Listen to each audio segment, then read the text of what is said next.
Bonjour et bienvenue, voici notre tour d'horizon économique, géopolitique et boursier. Nous sommes le vendredi 10 mai. Et pour comprendre comment tourne la planète finance, c'est sur la bourse au quotidien et nulle part ailleurs. Et l'épisode du jour s'intitulera « C'est nous les Chinois, c'est nous les gentils ». Oui, c'est un petit peu le sentiment que tentent de véhiculer tous les officiels revenus donc à Washington pour un nouveau round de négociations. Oui, les Chinois, c'est les gentils. Parce que 5 jours auparavant, c'est Donald Trump qui annonçait que les Chinois faisaient capoter les négociations et qu'il allait leur mettre pour 200 milliards de surtaxes supplémentaires. Enfin, droit de douane augmenté de 10 à 25%. Ensuite, donc, il accuse les Chinois d'avoir fait volte-face sur leurs engagements en matière de protection de la propriété intellectuelle. Bref, 2 bourre-pif en une semaine, et les Chinois arrivent en se frottant le nez en disant « c'est nous les gentils ». Pour qui connaît bien les Chinois, l'humiliation, perdre la face, est quelque chose d'insupportable.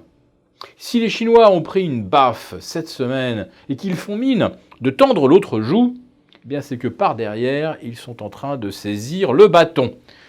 La question est de savoir maintenant à quel moment vont-ils l'abattre, vont-ils taper sur les doigts des Américains ou vont-ils taper sur la tête de Donald Trump ? Donald Trump qui, du point de vue chinois, est un espèce de parvenu vulgaire et inculte, puisque l'élite chinoise, elle, a été formée dans les meilleures universités américaines et chinoises. Ce sont souvent des gens férus d'histoire et de philosophie, en tout cas qui connaissent bien l'histoire de leur pays et l'histoire du monde entier, alors que M. Trump ne semble connaître que les histoires de casino et de call girl.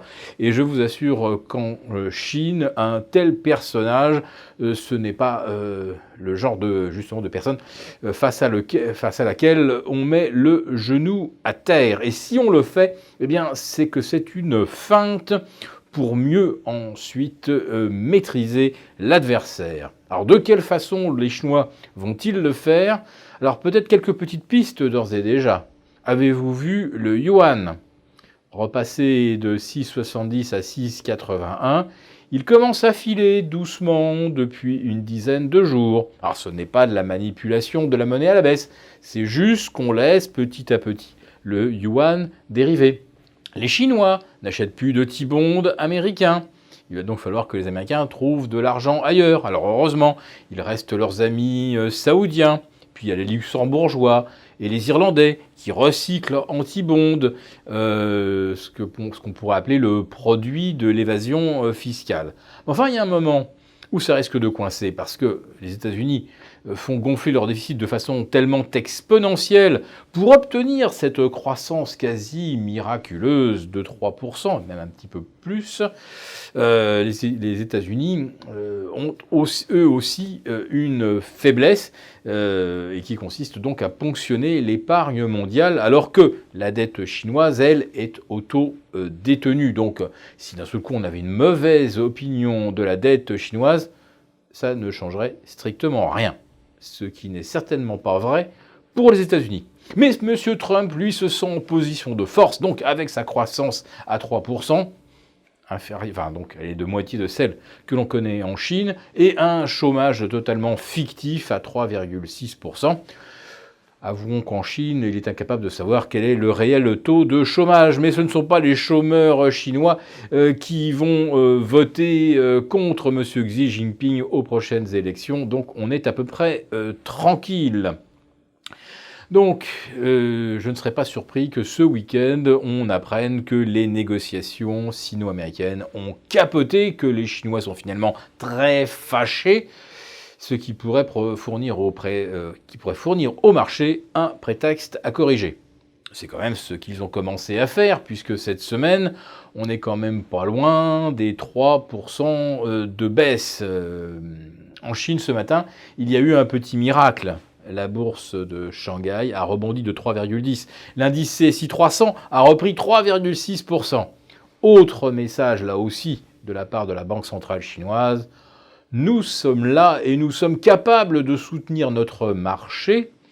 D'ailleurs, personne n'est capable, en fait, de venir le faire baisser en vendant à découvert. Alors que vous autres Américains, si on décide de larguer du papier, eh bien, vous allez être bien embêtés pour endiguer le flot. D'autant que si on casse les supports à Wall Street, eh bien, les ventes automatisées, les programmes de trading vont y aller joyeusement face à aucune contrepartie acheteuse. Je l'ai déjà souligné, les vendeurs à découvert ont été laminés, broyés, éparpillés façon puzzle. Et si aujourd'hui les marchés baissent, eh bien, il n'y a plus de vendeurs à découvert pour se racheter à un moment et limiter le repli des indices. Mais la légende urbaine aujourd'hui serait que, avant que ça se mette à baisser à Wall Street ou en Europe, on va avoir une longue période de consolidation à l'horizontale. Autrement dit, on va passer un très bel été. Et bien là, je dis chiche.